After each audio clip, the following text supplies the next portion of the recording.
Hello everyone, मैं अभिषेक कुमार और आज के लेक्चर से हम रेडिएशन की बातें शुरू करने जा रहे हैं। तो हमारा पहला टॉपिक है प्रीवॉस थ्योरी ऑफ एक्सचेंजेस। लेकिन वो पढ़ाने से पहले, थ्योरी है, आसान है, सिलेबस का पार्ट है, तो मुझे पढ़ाना ही पड़ेगा।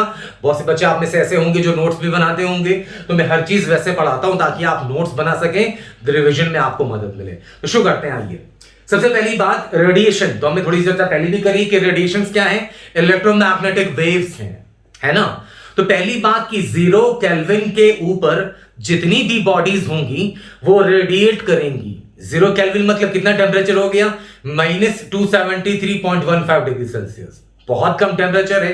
तो अबव 0 केल्विन, सबसे पहली बात जो ध्यान में आपको रखनी है वो ये है कि 0 केल्विन से ऊपर, above 0 kelvin every body radiates. 0 kelvin के ऊपर अगर टेम्परेचर होगा तो हर बॉडी रेडिएट करेगी। एट 0 केल्विन, 0 केल्विन पे बॉडीज की एंट्रोपी होती है। 0 केमिस्ट्री में पढ़ने को मिला होगा, फिजिक्स में भी देखेंगे अपन की पढ़ा कि नहीं।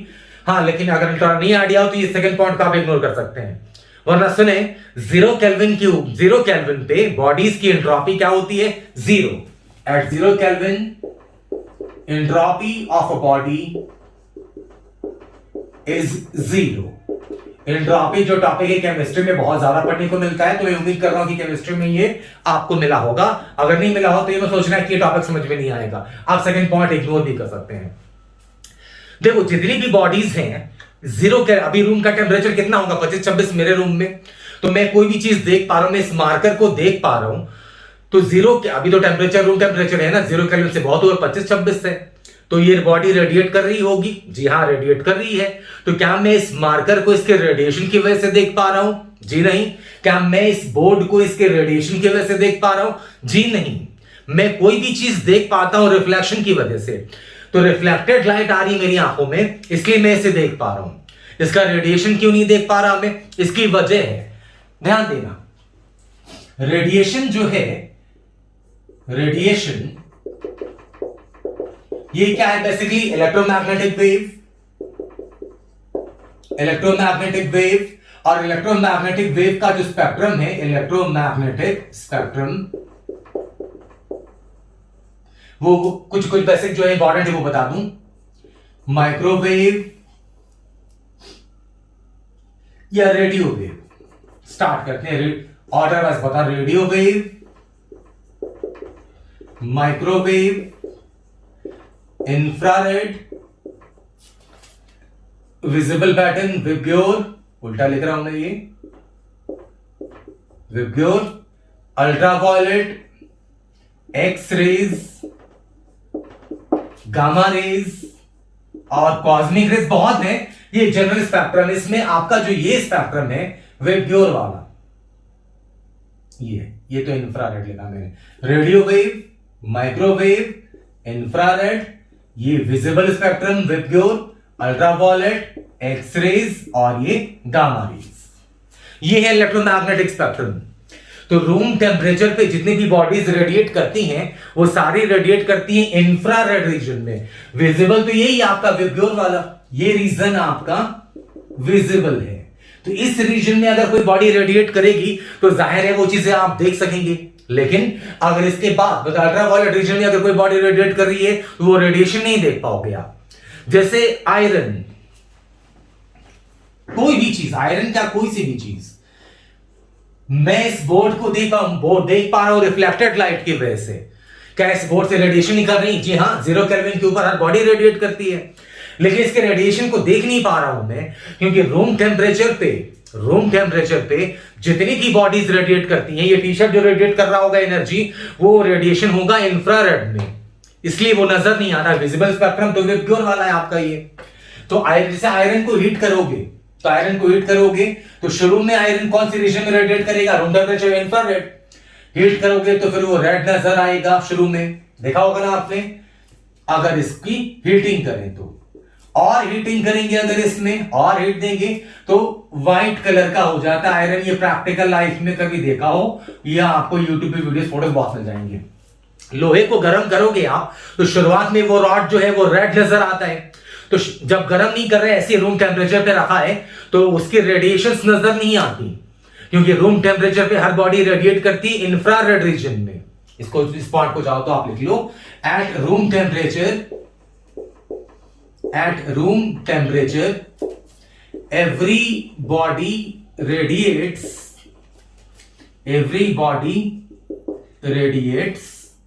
इन IR, मतलब इंफ्रारेड रीजन। तो जब ये आयरन का रॉड अगर मान लो ये है, तो अगर मैं इसे देख रहा हूं तो अभी इसके रेडिएशन जो निकल रही है वो इंफ्रारेड में, तो रेडिएशन नजर नहीं आ रही। लेकिन गर्म करेंगे अगर अपन एनर्जी देंगे तो उसके बाद रेड देगा पहले, फिर सारे कलर्स देगा, तो सारे कलर्स मिलके व्हाइट कलर देंगी। मतलब कि शुरू में आयरन रेड होगा और हीटिंग कंटेनर चालू रखोगे तो सारी कलर्स निकलेंगे, मिलके बन जाएगा व्हाइट। क्लियर है पॉइंट ये?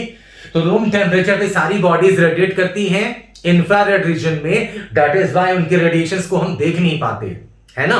तो हम किसी भी चीज को रिफ्लेक्टेड लाइट की वजह से देखते हैं, ना कि उसके से निकले हुए रेडिएशन की वजह से। आप जरा ध्यान देना, जैसे मान लो कि बॉडी का टेम्परेचर है TB और जो सराउंडिंग है इसका टेम्परेचर है TS। B for body, S for surrounding. अब दो पॉसिबिलिटी, इनफैक्ट तीन पॉसिबिलिटीज हैं। अगर मान लो ये बॉडी गर्म चाय की प्याली हो, है ना, एक कप चाय लेके आ जाए गरम गरम, और सराउंडिंग का टेम्परेचर कम है, तो धीरे धीरे चाय जो है वो ठंडी होगी। तो क्या गर्म चाय एनर्जी रेडिएट कर रही होगी? जी हां, 0 केल्विन के ऊपर जितनी भी बॉडीज हैं सब एनर्जी रेडिएट कर रही होती हैं, फिर भी चाय का टेम्परेचर कम हो रहा है। याद रखिए, 0 के रेडिएशन और एब्जॉर्प्शन ये कंटिन्यूअस प्रोसेस है। किसी भी टेम्परेचर पे अबव 0 केल्विन रेडिएशन, हर बॉडी रेडिएट भी करती है और एब्जॉर्ब भी करती है उसी टाइम पे। मतलब कि ये पॉइंट इंपॉर्टेंट है, radiation and absorption are continuous processes.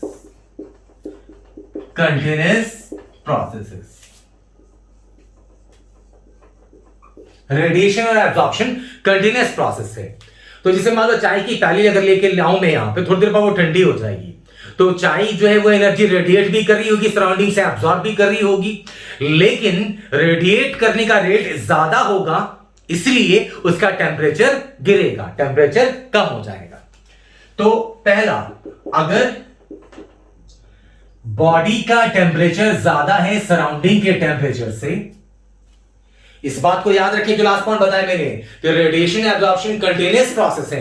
किसी भी टाइम इंस्टेंट पे कोई सी भी बॉडी वो कंटिन्यूअसली रेडिएट कर रही होगी, कंटिन्यूअसली एब्जॉर्ब भी कर रही होगी। अब वो दोनों के रेट पे डिपेंड करेगा कि टेम्परेचर बढ़ेगा कम रहेगा, ये कांस्टेंट होगा।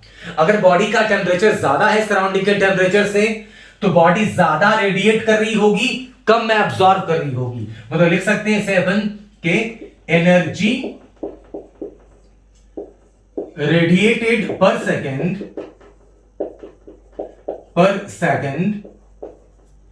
Is greater than energy absorbed पर सेकेंड। ज्यादा रेडिएट कर रही होगी, कम एब्जॉर्ब कर रही होगी, तो जाहिर सी बात है बॉडी रेडिएट करेगी, लूज करेगी हीट, तो टेम्परेचर उसका फॉल होगा। अब अगर मान लो कि बॉडी का टेम्परेचर सराउंडिंग के टेम्परेचर से कम है, फ्रिज से ठंडा पानी निकाले बॉटल और अगर उसको रख दूं ऐसे ही, तो थोड़ी देर के बाद पानी वो गर्म हो जाएगा। तो मतलब क्या जब निकालेंगे बॉटल तो क्या वो रेडिएट कर रहा होगा? फ्रिज से अगर बॉटल निकालूं मैं, एक बॉटल निकाल के हाथ में ले लूं यहां पे, तो क्या वो बॉटल एनर्जी रेडिएट कर रही होगी? डेफिनेटली कर रही होगी। ये तो बेसिक कॉन्सेप्ट है, इसे स्टार्ट किया हमने कि 0 केल्विन के ऊपर हर बॉडी रेडिएट करती है। रेडिएशन एब्जॉर्प्शन कंटिन्यूअस प्रोसेस है, हर बॉडी के लिए चलता रहता है ये। तो अगर फ्रिज से बॉटल निकालोगी पानी का, तो वो रेडिएट भी करेगी और सराउंडिंग से एब्जॉर्ब भी करेगी। लेकिन इनफैक्ट ये देखने को मिलता है कि थोड़े टाइम के बाद उसका टेम्परेचर बढ़ता है। तो बड़ी जाहिर सी बात है कि अगर टेम्परेचर बढ़ रहा है इस बॉटल का, तो वो एब्जॉर्ब ज्यादा कर रही होगी, रेडिएट कम कर रही होगी। मतलब ज्यादा हीट गेन कर रही, लूज कम कर रही है, तो ज्यादा ओवरऑल हीट एब्जॉर्ब भी करा उसने, तो टेम्परेचर बढ़ेगा इसका। मतलब अगर बॉडी का टेम्परेचर सराउंडिंग से कम है, तो बॉडी ज्यादा एब्जॉर्ब करेगी, कम रेडिएट करेगी।